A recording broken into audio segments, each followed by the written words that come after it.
चाहे कूड़ा करकट झाड़ करके अग्नि में लगा दो, उसको भी अग्नि अपने स्वरूप में मिला लेती है। इसी प्रकार भैया साधक को चाहिए, साधक ज्यादा शान शौक के चक्कर में ना पड़े।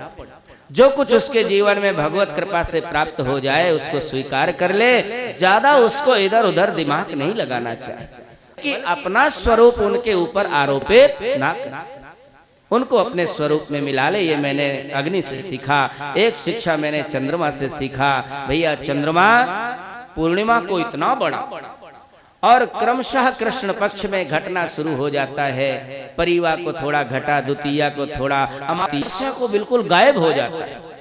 क्या भैया ये चंद्रमा की दशा है? बोले नहीं, चंद्रमा तो जितना बड़ा पूर्णिमा को था उतना ही बड़ा चंद्रमा अमावस्या को भी होता है। तो ये घटना बढ़ना क्या है?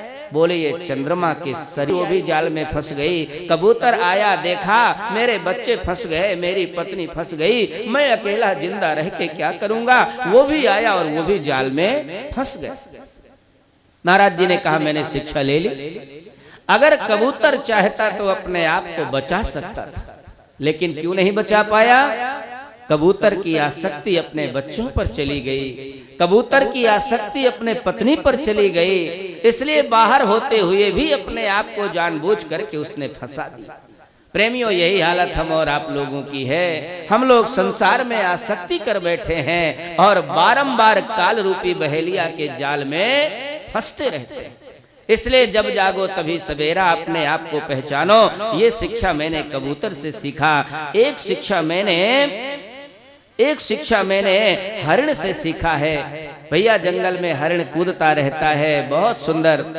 दाहिने देखता है बहुत सुंदर घास है, बाएं देखता है बहुत सुंदर हरिणियां हैं, बाल बच्चे हैं। कान उठा करके देखता है बहुत सुंदर वीणा की धुन सुनाई पड़ती है। अरे वाह, यही तो जीवन का आनंद है। लेकिन भैया वो भूल जाता है कि मेरे पीछे बहेलिया धनुष में बाण चढ़ाए आ रहे। इसी प्रकार भैया हमने शिक्षा लिया, जहां वो बहेलिया बाण फेंकता है सारे के सारे हिरण के मंसूबे धूल में मिल जाते हैं। बाण चढ़ा देता है और उसके सारे मंसूबे धूल में मिल जाते हैं। इसलिए भैया सावधान रहना चाहिए। एक शिक्षा मैंने कुमारी कन्या से सीखा। कुमारी कन्या के यहाँ मेहमान आ गए, माता पिता घर में थे नहीं, उनका स्वागत वो कैसे करे। उसी समय भैया देखा एक बर्तन में थोड़े धान रखे थे। सोचा धान कूट करके चावल निकाल लूं और चावल बना करके मेहमानों का स्वागत कर। लेकिन जैसे ही धान कूटना प्रारंभ किया, कन्या के हाथ में चूड़ियां पड़ी हुई थीं, आपस में टकरा करके खन्न खन्न की आवाज आने लगी। कन्या ने धीरे धीरे चूड़ियों को उतारना प्रारंभ किया। जब तक भैया दो दो चूड़ियां हाथ में रहीं, तब तक आवाज होती रही। जहां एक एक चूड़ी हाथ में बची, आवाज बंद हो गई। सुंदर चावल निकाल करके मेहमानों का स्वागत कर दिया। दत्तात्रेय जी ने कहा मैंने शिक्षा ले लिया। बासे बहु नाम कलहो, बासे बहु नाम कलहो, भवेद वार्ता द्वयोरपि, एक एवाचरे तस्मात् कुमार्या इव कंकणम।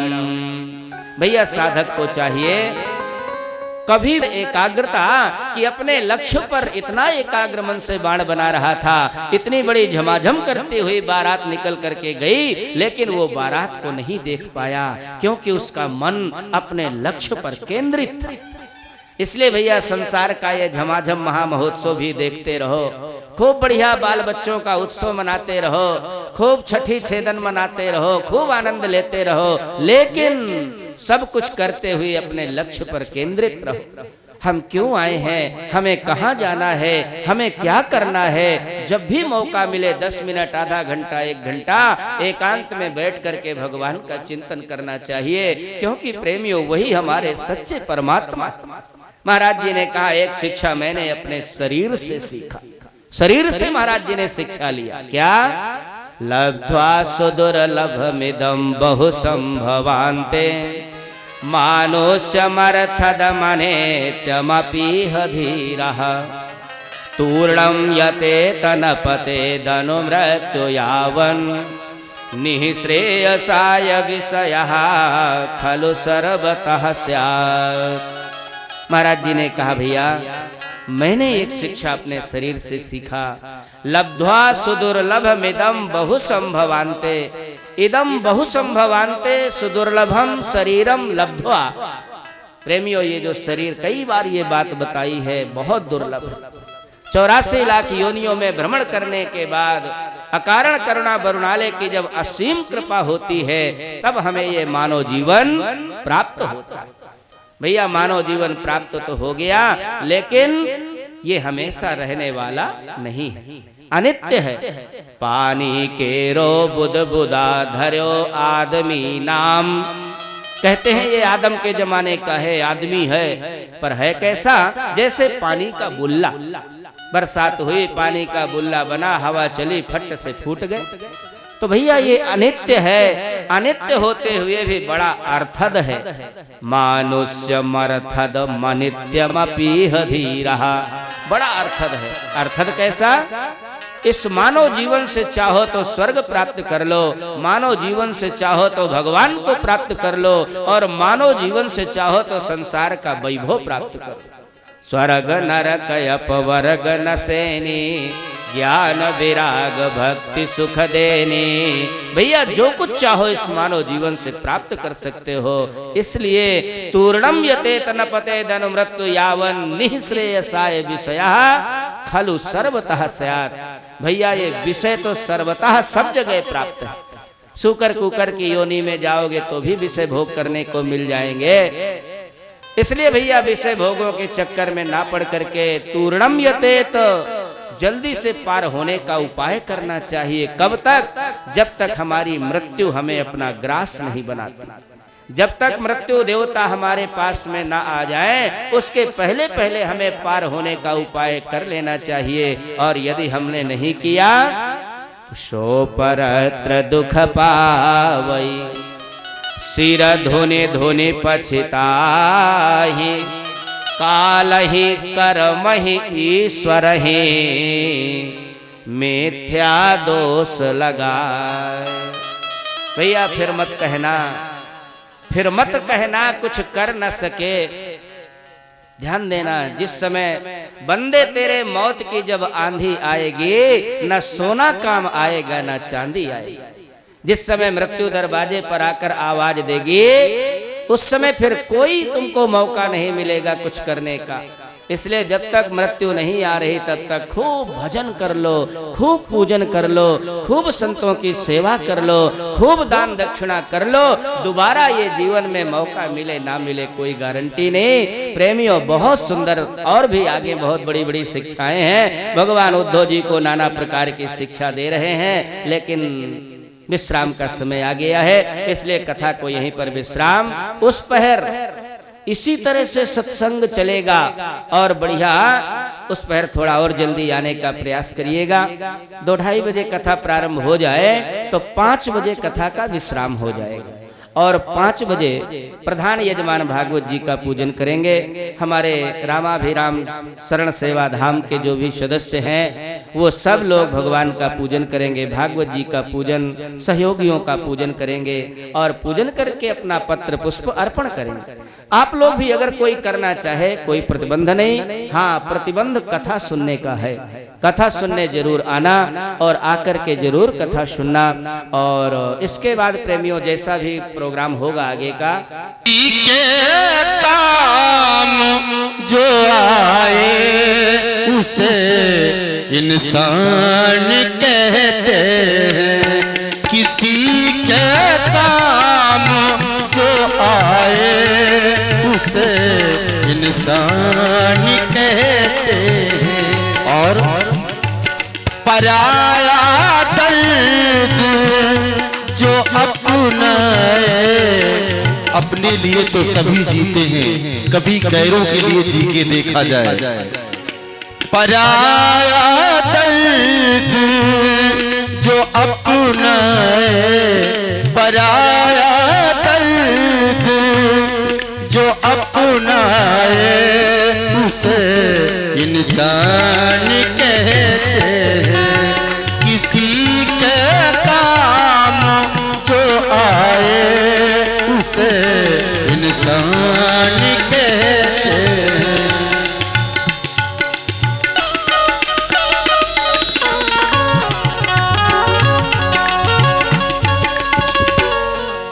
कभी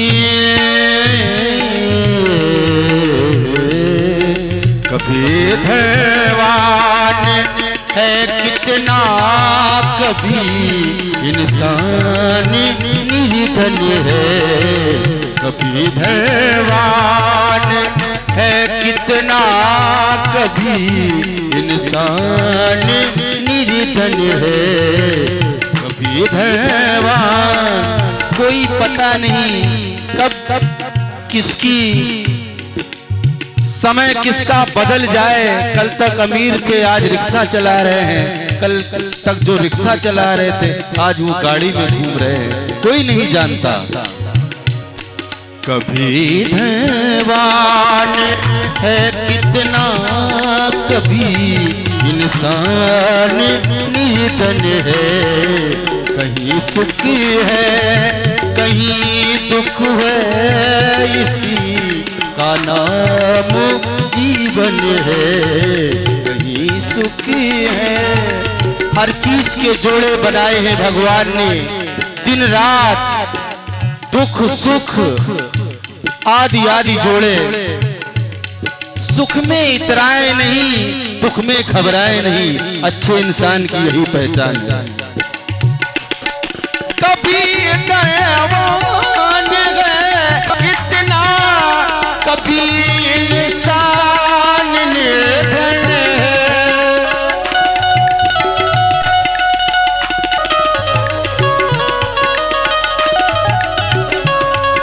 कहीं सुख है कहीं दुख है, इसी का नाम जीवन है। जो मुश्किल में ना घबराए, जो मुश्किल में ना घबराए, उसे इंसान कहते हैं। किसी के काम जो आए, उसे इंसान कहते हैं।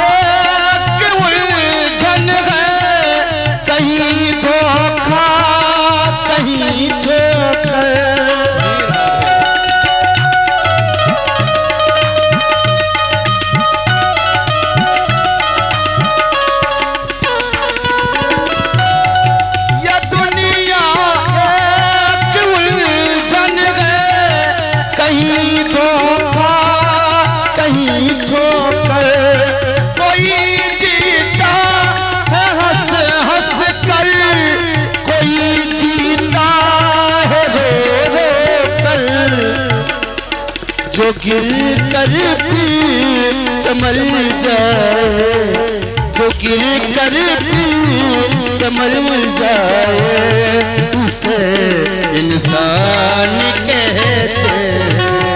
किसी के काम जो आए, उसे इंसान कहते हैं।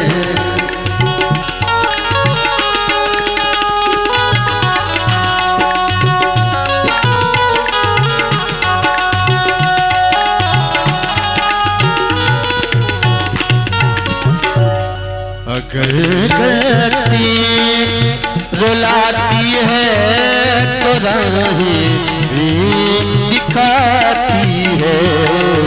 अगर गलती रुलाती है तो राहें भी दिखाती है। इंसान से गलती होती है तो एक सबक भी मिलता है। काश हम ऐसी गलती न करते तो आज मेरा ये परिणाम न होता। इंसान जान जाता है गलती करने के बाद स्वीकार करे या न करे, एक बात अलग है। अगर गलती रुलाती है तो राहें भी दिखाती है।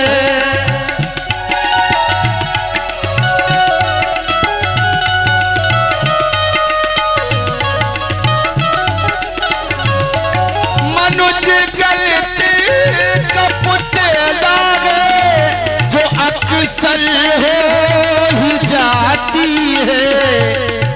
इंसान से गलती न हो तो इंसान भगवान बन सकता है, लेकिन इंसान कभी भगवान नहीं बन सकता। इंसान इंसान है और भगवान भगवान है।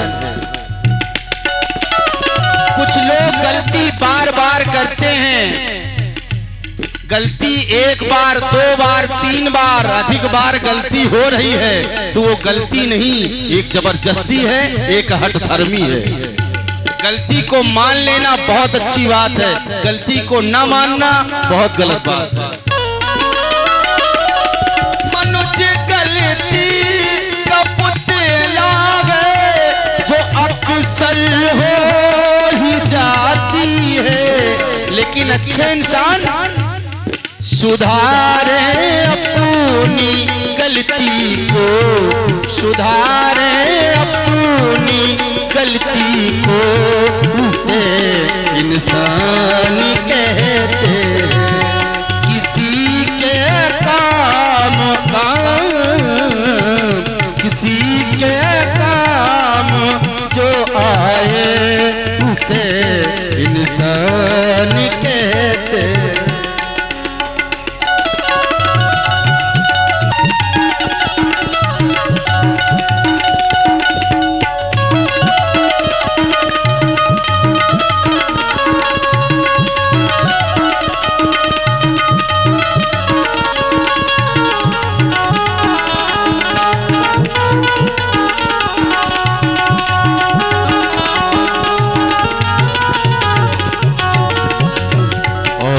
भजन की अंतिम पंक्तियां हैं।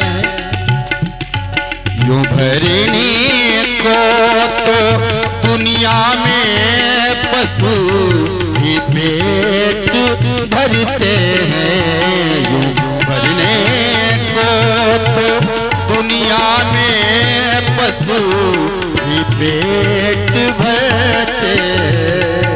जिन्हें इंसान का दिल है वो नर परमार्थ करते हैं। पेट तो सभी भर लेते हैं, लेकिन असली इंसान वो है जो दूसरों को खिला के खाते हैं, तब उन्हें असली सुख मिलता है। तो दुनिया में पशु भी पेट भरते हैं।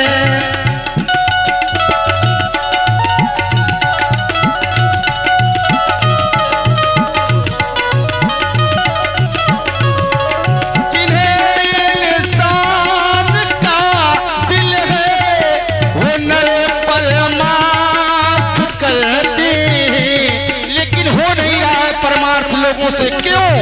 प्रायः हम लोग देखते हैं बसों में, ट्रेनों में भिखारी आते हैं, अपनी जिंदगी से लाचार, मांगते हैं बाबूजी 2 रुपए दे दो, भगवान तुम्हारा भला करेगा। बड़े बड़े करोड़पति, लखपति, अरबपति उस गरीब आदमी को 2 रुपए नहीं देते, कहते चल आगे बढ़, चल आगे बढ़। आखिर वो अपनी जिंदगी से परेशान लाचार कहाँ चला जाए बंगाल की खाड़ी में। लोग 100-100 रुपए का मसाला खा के थूक देते हैं, गुटखा खाते हैं, लेकिन उस भिखारी को नहीं देते। यहाँ तक कि गवर्नमेंट भी जगह जगह इश्तेहार लिख रही है, गरीबों को भीख देकर उनकी संख्या ना बढ़ाएं, हाँ संख्या बढ़ाएं, चारा घोटाला करवाएं, तमाम घोटाला करवाएं। ये अच्छी बात है, गरीबों को ना। इंसान का दिल है वो नर परमार्थ करते हैं। पति की जो बात कर खाए, लेकिन लोग बांट कर भी नहीं खा रहे हैं, क्यों? 2 दल कभी दिल मिला सकते नहीं, 2 दल कभी दिल मिला सकते नहीं, हरकत से वो अपनी कभी बाज आ सकते नहीं। सच ही कहा है किसी ने दोस्तों, 1 रोटी 4 कुत्ते मिल के खा सकते नहीं। 1 रोटी कुत्ते के सामने डाल दो, झगड़ा कर देंगे, एक दूसरे को चबा डालेंगे, लेकिन रोटी प्रेम से न खाएंगे। यहाँ देखें पंक्ति सुने। पति की जो बात कर खाए, पति की जो बात कर खाए, उसे इंसान कहते हैं। किसी के काम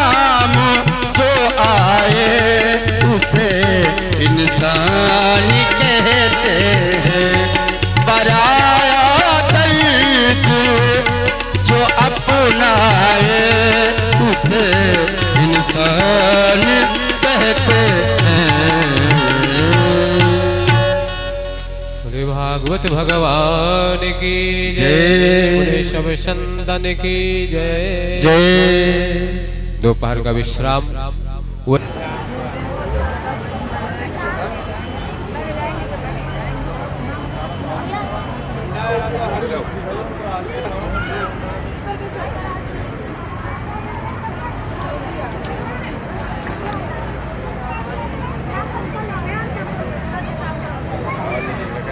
हर रोज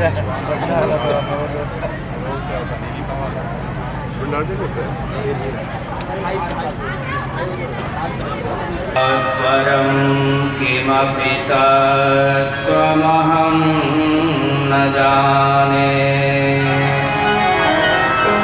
श्रीकृष्ण गोविन्द हरे हरे।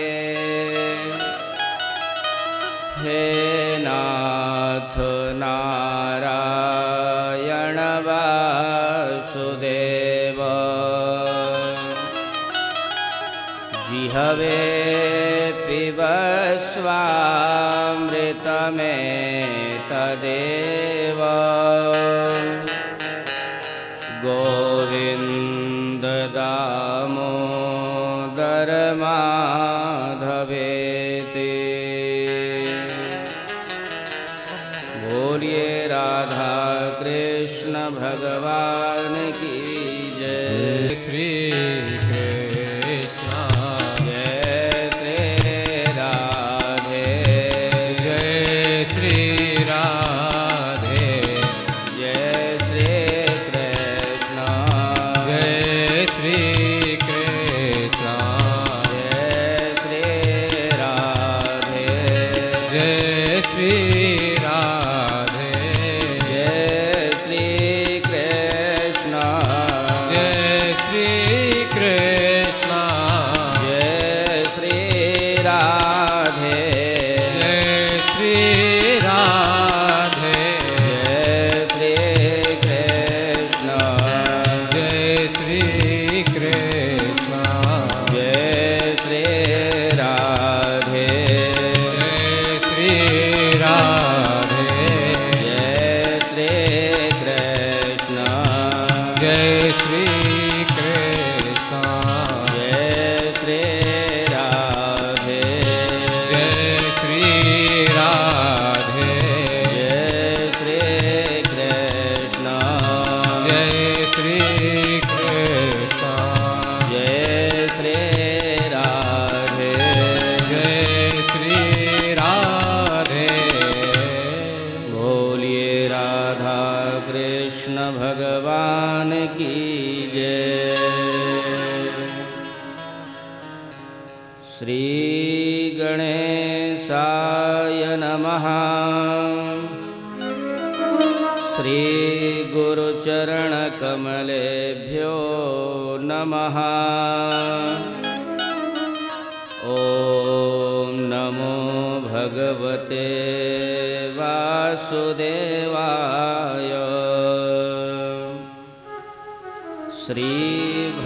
श्रीभगवानुवाच मयोदिते स्ववहितः स्वधर्मेषु मदाश्रयः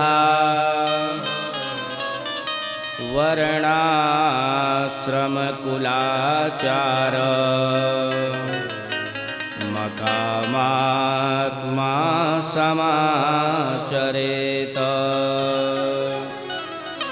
अन्वेक्षेत विशुद्धात्मा देहिनां विषयात्मनां गुणेषु तत्त्वध्यानेन सर्वारम्भ विपर्यया। प्रेमियों, श्रीमद् भागवत सप्ताह ज्ञान यज्ञ के अंतर्गत विश्राम दिवस की कथा में पुष्पहर आप लोगों ने बहुत सुंदर दत्तात्रेय भगवान के 24 शिक्षा गुरुओं की कथा सुनी। भगवान ने कहा, उद्धव, यह संसार मिलावट का बना हुआ है। संसार में रह करके अगर हम लोग ये चाहें कि हमें अच्छे ही अच्छे लोग मिलें तो ऐसा संभव नहीं है, क्योंकि जब सारा संसार मिलावट का बना है तो अच्छे अच्छे लोग मिलें बुरे लोग ना मिलें, ऐसा कैसे संभव हो सकता है। पर उद्धव, साधक को क्या करना चाहिए? जड़ चेतन गुण दोषमय विश्व कीन्ह करतार, संत हंस गुण गाहि पै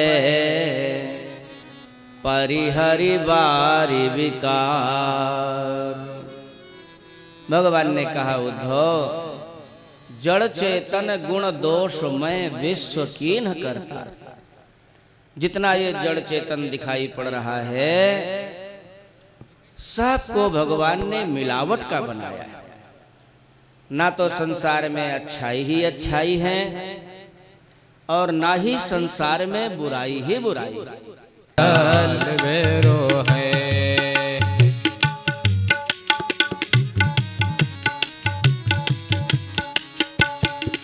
श्री बांके बिहारी नंदलाल मेरो है, गोपाल मेरो है, इंद मेरो है, गोपाल मेरो है, गोविंद मेरो है, गोपाल मेरो है। बांके बिहारी नंदलाल मेरो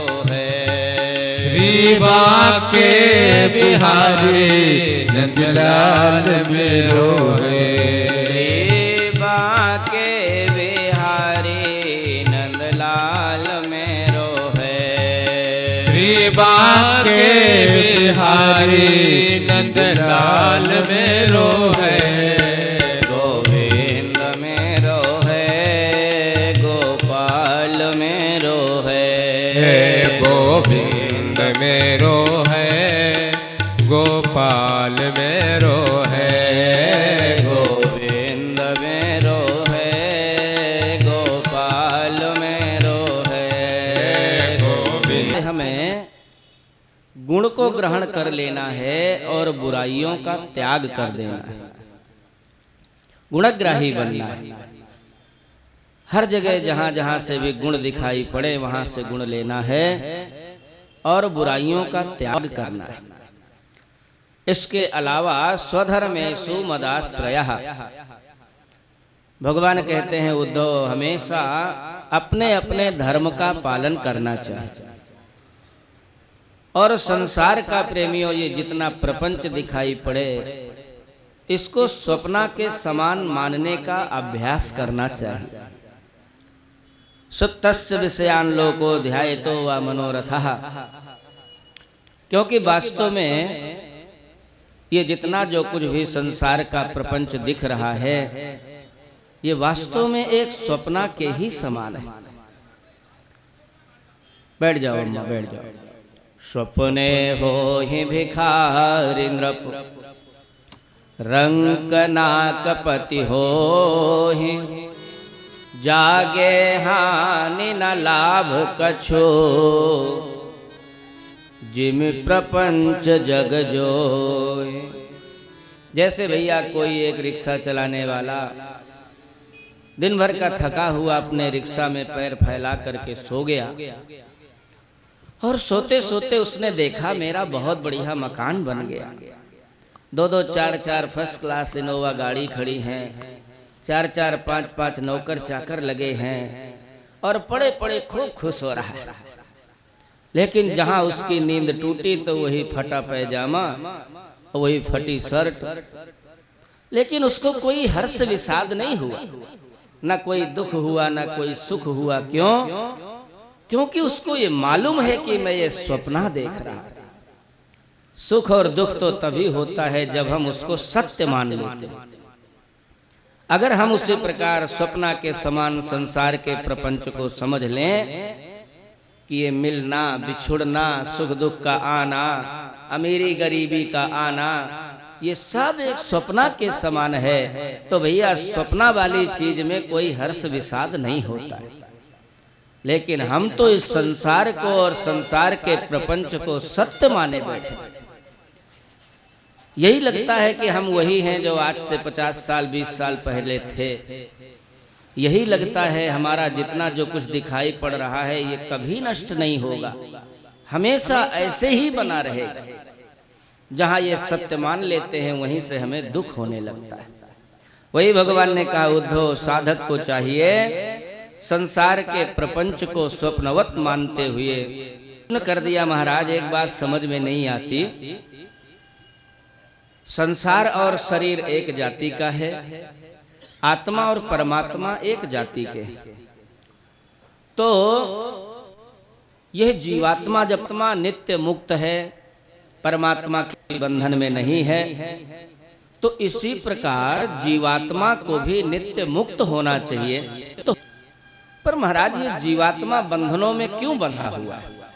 ध्यान दें, जैसे भगवान स्वतंत्र हैं वैसे ही आत्मा को भी स्वतंत्र रहना चाहिए। आत्मा संसार में क्यों बंध जाता है? भगवान ने कहा, उद्धव बद्धो मुक्त इति व्याख्या गुणतो में न वस्तुतः ताया मूलत्वान्न में मोक्षो न बंधनम। भगवान ने कहा, उद्धव ये बंधना और मुक्त होना ये केवल भ्रांति का कारण। जैसे कोई बंदर पकड़ने वाला मदारी जंगल में बंदर पकड़ने गया, एक सकरे मुंह का घड़ा लिया, घड़े में दाना डाल दिया, जमीन के अंदर उस घड़े को गाड़ दिया। अब भैया बंदर आया, आकर के देखा बहुत सुंदर इसके अंदर अन्न पड़ा हुआ है। सीधे सीधे वो हाथ घड़े के अंदर डालता है और जहां अन्न पकड़ करके मुट्ठी बांध करके बाहर निकालता है, तो भैया पहले तो हाथ पतला घड़े के अंदर चला गया, लेकिन जहां वो मुट्ठी बांध करके अन्न बाहर निकालने लगता है, मुट्ठी में चौड़ाई आ जाती है, घड़े से बाहर हाथ नहीं निकल पाता। अब वो बंदर छटपटाने लगता है, घड़े ने मुझे पकड़ लिया, घड़े ने मुझे पकड़ लिया, घड़े ने मुझे पकड़ लिया। पर जरा विचार करो, क्या घड़े में वो ताकत है कि बंदर को पकड़ सके? भैया बंदर तो चेतन है, घड़ा जड़ है, जड़ में वो सामर्थ्य नहीं है कि वो चेतन बंदर को पकड़ सके। लेकिन वो भ्रांति के कारण उसकी आसक्ति अन्न में है, अन्न को अगर वो छोड़ दे तो बंधन से मुक्त हो सकता है। आसक्ति के कारण वो अपने आप को घड़े के द्वारा बंधा हुआ महसूस करता है। इसी प्रकार प्रेमियों, यह संसार और ये माया ये तो जड़वत है। हम चेतन हैं, जीवात्मा चेतन है, जीवात्मा को कभी ये संसार पकड़ नहीं सकता। लेकिन ये जीवात्मा सब संसार के पदार्थों को स्वयं पकड़ रखा है और भ्रांति के कारण ये सोचने लगता है घड़े ने मुझे पकड़ लिया, संसार ने मुझे पकड़ लिया। पर ये भ्रांति हो तो गई, भ्रांति का निवारण कैसे हो? सुभद्रा लोक पावनी गायन अनुस्मरण कर्म जन्म चाभिनयन मोह। भगवान ने कहा, उद्धव चलते चलते कपड़ों में दाग लग गया, तो अब उस दाग को छुटाने का प्रबंध तो करना ही पड़े। थोड़ा मन को एकाग्र रखिएगा, मन एकाग्र नहीं होगा तो कथा निकल जाएगी, बिल्कुल नहीं समझ में आएगी, गारंटी। क्योंकि ये पूरी वेदांत की बातें हैं। कहानी होती है तो किस्सा कहानी याद रहती है, लेकिन चलते चलते कपड़े में दाग लग गया। अब उस दाग को लेकर हम रात दिन कहें दाग लग गया, दाग लग गया, दाग लग गया, तो क्या कहने मात्र से वो दाग छूट जाएगा? नहीं छूटे। दाग को छुटाने के लिए हमें प्रयास करना चाहिए। अब जैसे हम संसार में आए, माया में फंस गए, चलो फंस गए मानो, लेकिन अब यही हम कहते रहे कि हम माया में फंस गए, माया में फंस गए, तो क्या हम माया से मुक्त हो जाएंगे? नहीं होंगे। इसके लिए उपाय करना पड़ेगा। तो उपाय क्या है? श्रद्धालुर में कथा श्रवण। भगवान ने कहा उद्धव मेरी कथा सुनना चाहिए, श्रद्धा को साथ में लेकर के कथा सुनना चाहिए। जब तक हम कथा नहीं सुनेंगे माया से मुक्ति नहीं हो सकती। निस दिन करिय दीप की बातें तम निवृत्ति नहीं होई। कमरे में बैठे हैं, अचानक बिजली चली गई। अब कमरे में बैठे बैठे कहो दीपक जलाओ, दीपक जलाओ, दीपक जलाओ, तो क्या कमरे में प्रकाश हो सकता है? अरे उठना पड़ेगा, दीपक में बत्ती डालना पड़ेगा, मिट्टी का तेल डालना पड़ेगा, माचिस चासना पड़ेगा, तब कहीं एक छोटे से कमरे में प्रकाश हो। दिन रात हम रटते रहें ब्रह्म सत्यम जगन मिथ्या, ब्रह्म सत्यम जगन मिथ्या, ब्रह्म सत्यम जगन मिथ्या, संसार झूठा है, भगवान सत्य है, तो भैया रटने भर से काम होने वाला नहीं। श्रद्धालुर में कथा श्रवण सुभद्रा लोक पावनी गायन अनुस्मरण कर्म जन्म चाभिनयन मोह। भगवान ने कहा उद्धव श्रद्धा के साथ मेरी कथा सुनना पड़ा, और केवल कथा सुनकर मत रह जाओ। कथा सुनने के बाद उसका पिष्ट पेषण कर। जैसे कोई पशु चारा खाता है, खाने के बाद एकांत में बैठ करके वो पागुर करता है, मुंह चलाता है, खाया हुआ पदार्थ उसको पचाता है। इसी प्रकार से कथा सुनने के बाद बारंबार हमें कथा का स्मरण करना चाहिए। सुनि समुझिय जन मुदित मन मज्जहि अति अनुराग लाहि चारि फल अछत जनो साधु समाज प्रयाग। कथा सुनने के बाद बारंबार उस कथा का स्मरण करना चाहिए, और जितना अधिक से अधिक हो सके सत्संग करना चाहिए। संत महापुरुषों का संग करना चाहिए। जहां कहीं कथा भागवत हो वहां जाकर के सत्संग करना चाहिए। उद्धव जी ने कहा महाराज जरा ये बताओ संतों की पहचान क्या होती? आप कहते हो सत्संग करना चाहिए, साधु पुरुषों का संग करना चाहिए, तो महाराज जरा उन साधुओं की पहचान बता दो, संत पुरुषों की पहचान बता दो, कैसे लोगों का हमें संग करना चाहिए। भगवान ने कहा उद्धव कृपालुरकृत द्रोह तितिक्षुः सर्वदेहिनां सत्य सारो नवद्यात्मा समः सर्वोपकार कहा। भगवान ने कहा उद्धव संत की पहचान कोई बाहरी वेशभूषा से नहीं होती। ये नहीं कि लंबा चौड़ा तिलक लगा लिया, लाल पीला कपड़ा पहन लिया तो हम इसको संत मान लें, नहीं। ये तो एक सांप्रदायिक चिन्ह है, संप्रदाय के हिसाब से करना पड़ता है। कहीं श्वेत वस्त्रों का नियम है, कहीं गेरुए वस्त्रों का नियम है, कहीं लंबे तिलक का विधान है, कहीं त्रिपुंड का विधान है। ये तो सांप्रदायिक चिन्ह है, ये करना आवश्यक है। लेकिन भैया इन चिन्हों के आधार पर संत नहीं माना जा सकता। संत की पहचान भगवान ने कहा कृपालुरकृत द्रोह, जिसके अंदर कृपा भरी, जिसके अंदर हृदय में दया हो, जिसके अंदर सहनशीलता हो, सबके प्रति उपकार की भावना हो, सबके कल्याण की कामना करता हो, उसी को साधु माना जाता है। पर उपकार बचन मन काया, पर उपकार बचन मन काया, पर उपकार बचन मन काया, पर उपकार बचन मन काया। संत सहज स्वभाव खगराया, संत सहज स्वभाव खगराया।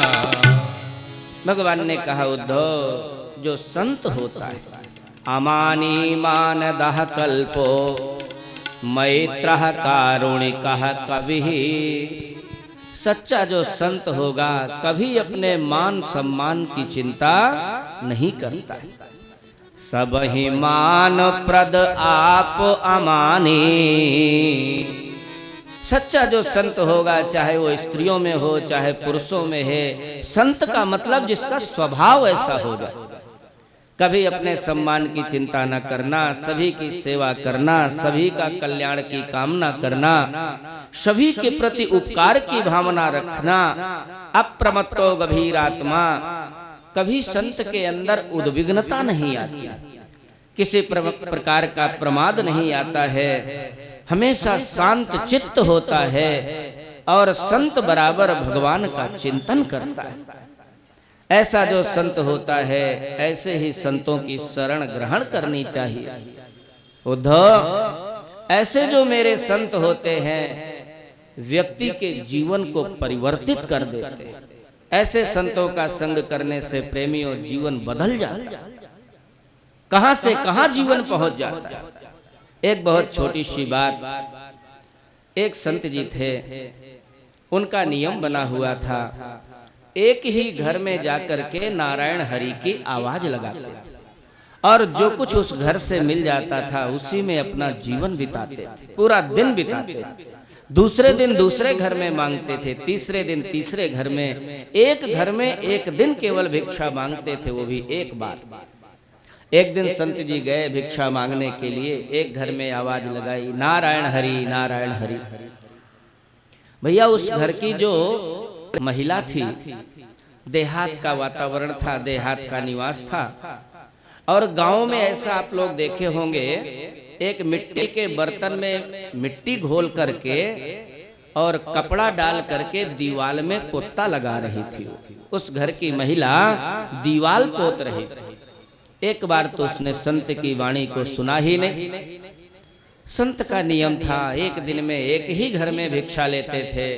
दोबारा उन्होंने फिर से नारायण हरि की आवाज लगाई। दोबारा जहां उसका ध्यान गया तो एकदम से आग बबूला हो गई। अरे अंधा है, देखता नहीं मैं क्या कर रही हूँ? अभी सुबह सुबह मैं तेरे लिए बनाकर थोड़े रखाई हूँ, कोई दूसरा घर देख लो, मेरा ही घर थोड़ी है। थोड़ा दुष्ट स्वभाव की रही होगी। संत ने कहा, देवी मेरा नियम है, एक दिन में मैं एक ही घर में भिक्षा मांगता हूँ, उस दिन दूसरे घर में भिक्षा नहीं मांग सकता। इसलिए देवी आज मैंने तेरे घर में मांगा है, जो तेरे पास हो वो दे दे। जहां तीसरी बार संत ने कहा, तीसरी बार ये अपने पति की नहीं सुनती थी, भला इस बाबा की कैसे सुन ले।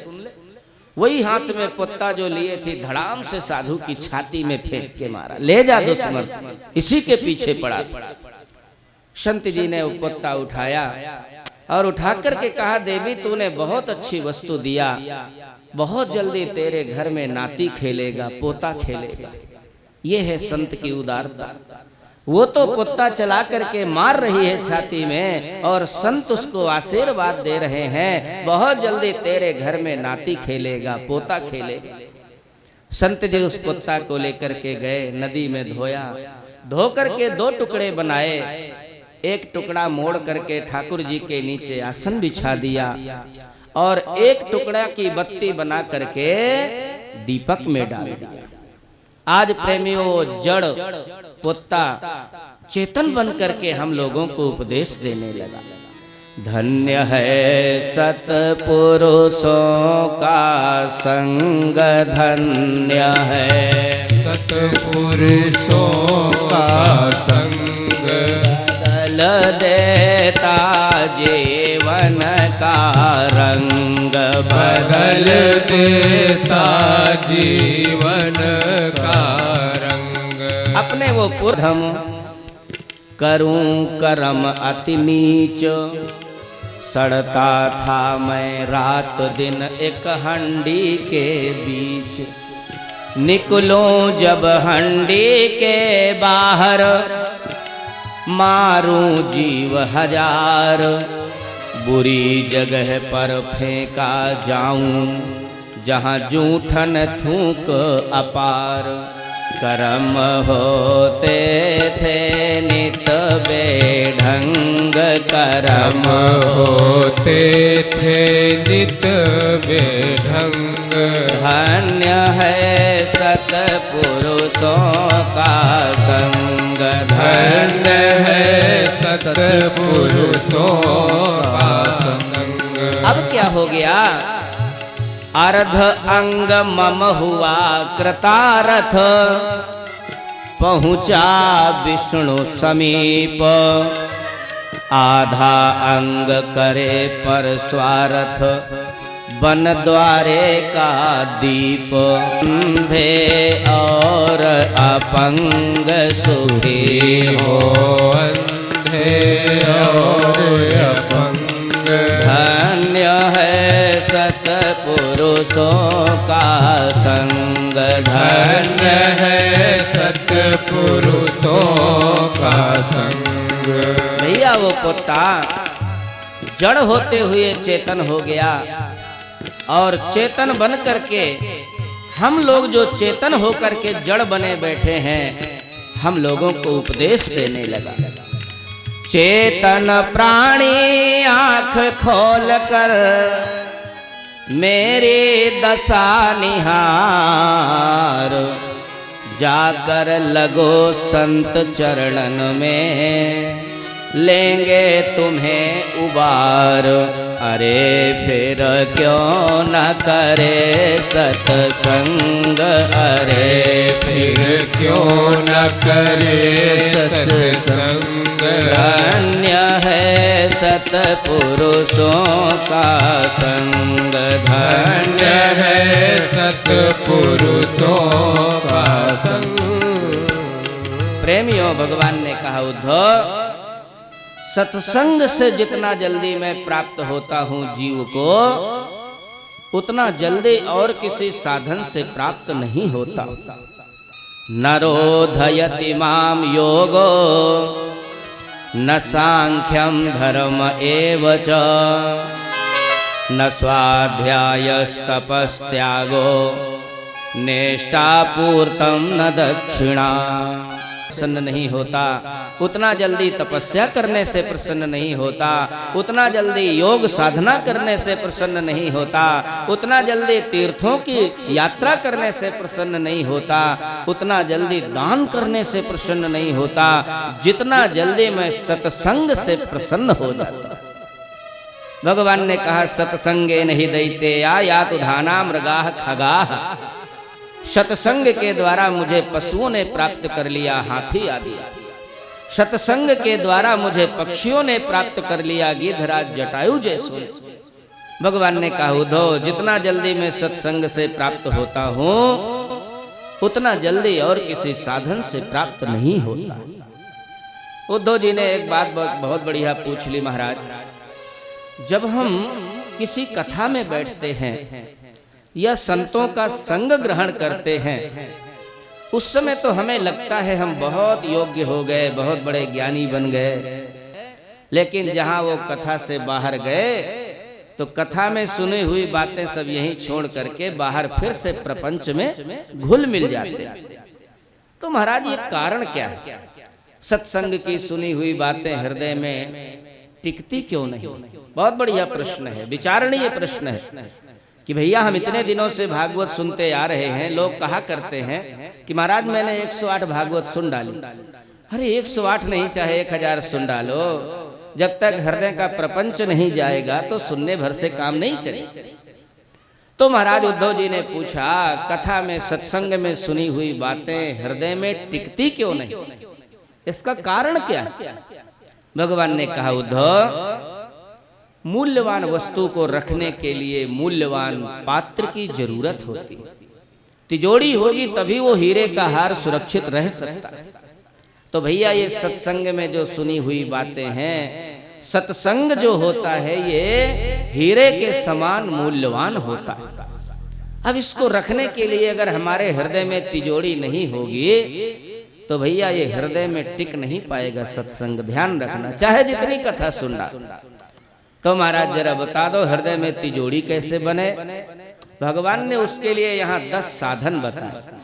अगर ये 10 साधन कोई अपनाता है तो हृदय में तिजोरी बन जाती है और सत्संग की सुनी हुई बातें दिमाग में बैठी रहती हैं, हृदय में बैठी रहती है। कौन से वो 10 साधन हैं? आगमोपह प्रजा देशः कालः कर्म च जन्म च ध्यानम मंत्रोथ संस्कार दसैते गुण हेतवः। प्रेमियों, 10 प्रकार के साधन अगर कोई करता है तो सत्संग की सुनी हुई बातें उसको याद रहती हैं। पहला साधन है आगम। आगम माने अपना पठन पाठन सुधारो। सबसे पहले पढ़ने की विधा को परिवर्तित करो। बढ़िया सुंदर कांड का पाठ करो, नित्य हनुमान चालीसा का पाठ करो, गीता का पाठ करो, रामायण का पाठ करो, धार्मिक पुस्तकों का पाठ करो।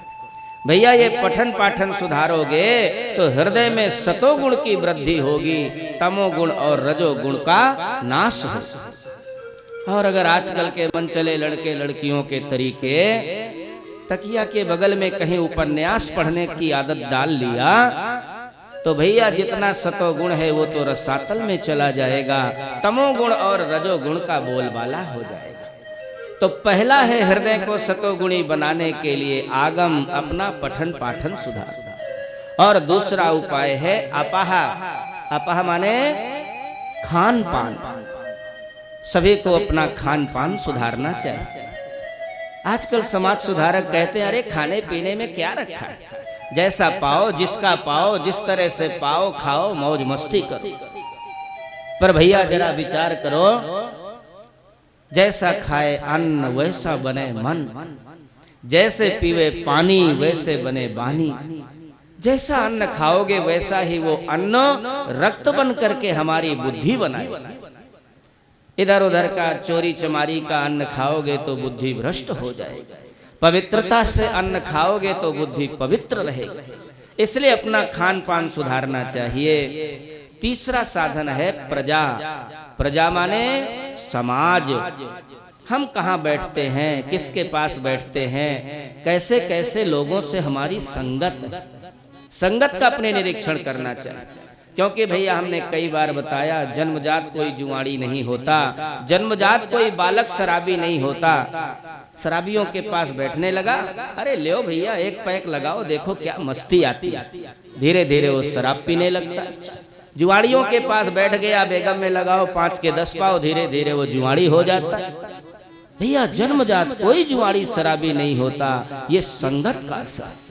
इसलिए प्रजा माने अपनी समाज का ध्यान रखना चाहिए, चाहे वो भाई लोग हों, चाहे माताएं हों। जो सतोगुणी स्वभाव की स्त्रियां हों उन्हीं के साथ बैठक करना चाहिए। जो खुराफात प्रपंच करने वाले हों उनकी संगत नहीं करनी चाहिए। इसके अलावा भैया चौथा है साधन देशः। देशः माने स्थान। पवित्र स्थान पर बैठना चाहिए। हृदय को अगर सतोगुणी बनाना है तो पवित्र स्थान का चयन करना चाहिए। क्योंकि भैया स्थान का बहुत बड़ा महात्म्य है। जैसे स्थान पर बैठोगे वैसे ही धीरे धीरे बुद्धि बनती। मंदिर में तुम रोज बैठने लग जाओ, बिना मन के बैठने लग जाओ, कभी ना कभी मंदिर में बैठकर भगवान का नाम ले ही लो, जबरदस्ती निकल आएगा भगवान का मन।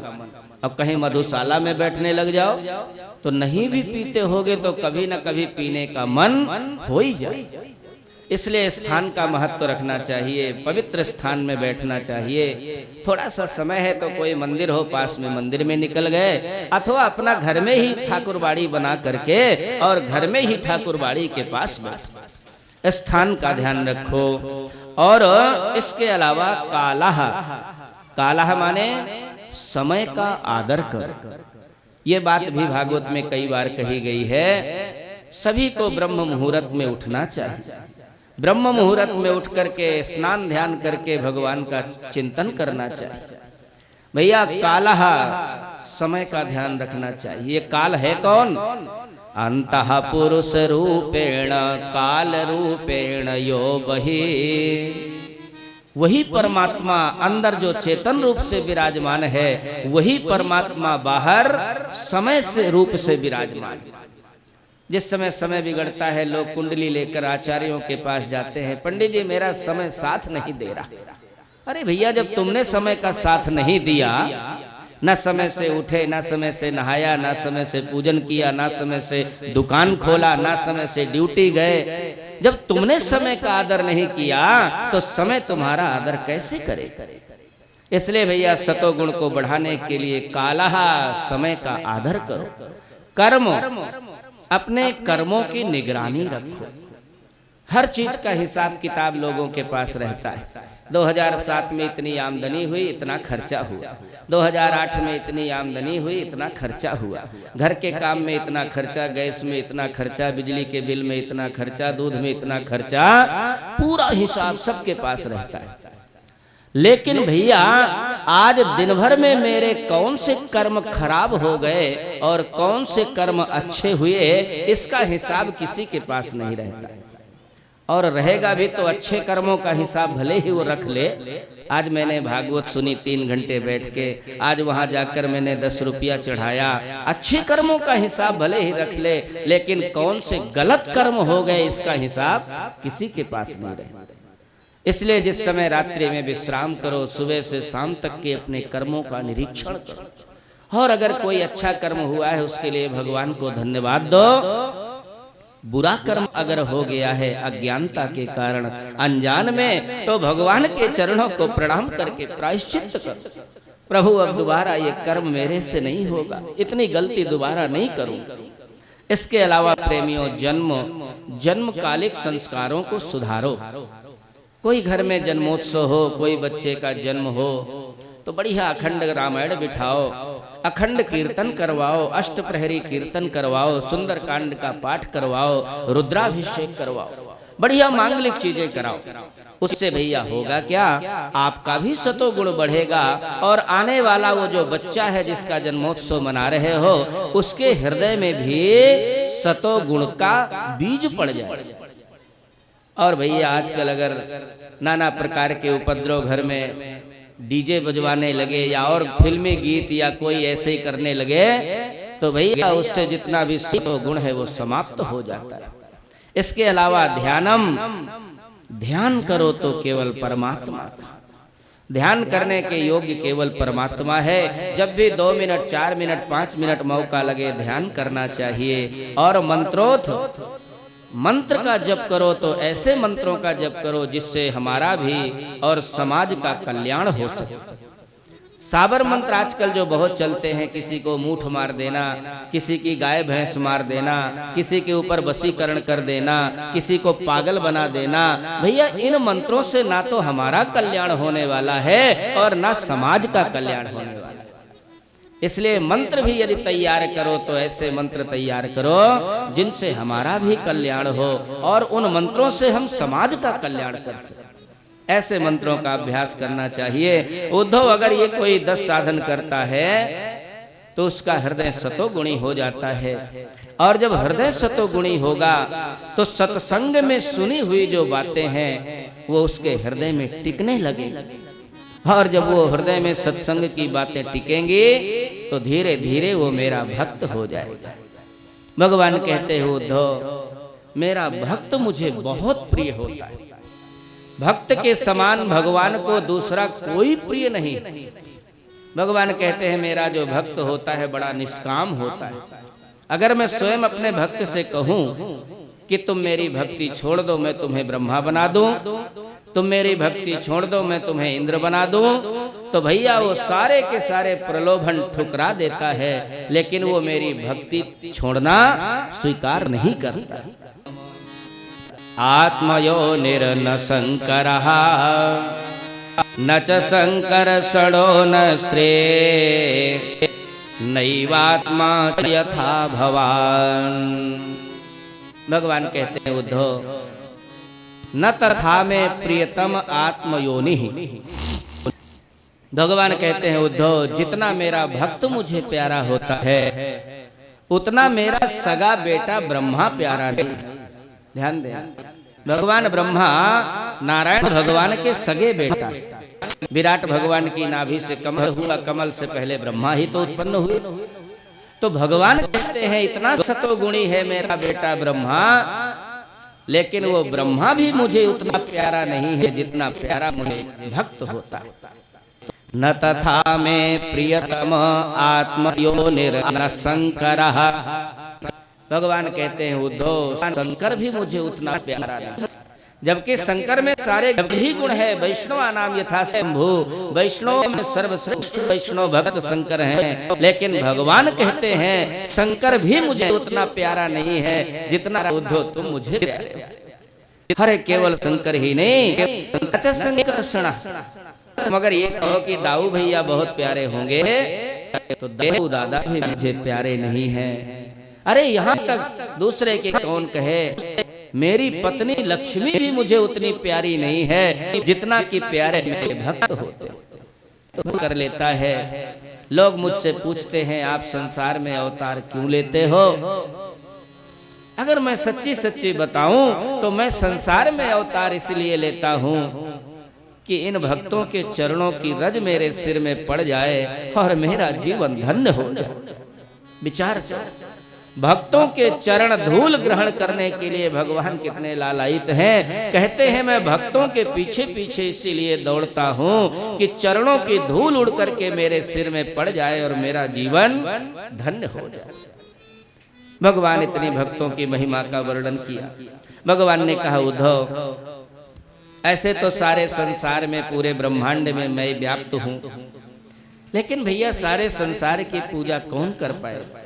इसलिए भगवान ने चिन्ह लगा दिया कि भैया जैसे पशुओं में भगवान है, लेकिन सारे पशुओं की पूजा तुम कहां तक करोगे? तो उन्होंने चिन्ह लगा दिया, गाय की पूजा कर लो तो सारे पशुओं की पूजा करने का तुम्हें फल प्राप्त हो जाए। समस्त वृक्षों में भगवान है, लेकिन दुनिया भर के वृक्षों की पूजा तुम कहां तक करोगे? पीपल की पूजा कर लो तो मेरी पूजा करने का तुम्हें फल प्राप्त हो जाए। पिता प्रत्यक्ष भगवान है, प्रत्यक्ष धरती स्वरूपा और नारायण स्वरूपा माता पिता। भगवान ने चिन्ह लगा दिया, माता पिता की पूजा कर लो, पूरे ब्रह्मांड की पूजा करने का तुम्हें फल प्राप्त हो जाएगा। वास्तव में प्रेमियों, ये माता पिता की बहुत बड़ी महिमा है। हमारे गुरुदेव एक कथा सुनाते। भगवान शंकर के दो बेटे थे, एक का नाम गणेश और दूसरे का नाम खडानन, कार्तिकेय। संबंध आया, रिद्धि सिद्धि का विवाह। अब लड़के दो हैं, विवाह एक है, दोनों बालकों में विवाद होने लगा। भगवान शंकर ने कहा ऐसा करो, जो धरती की परिक्रमा लगा करके सबसे पहले आ जाएगा उसी के साथ रिद्धि सिद्धि का विवाह होगा।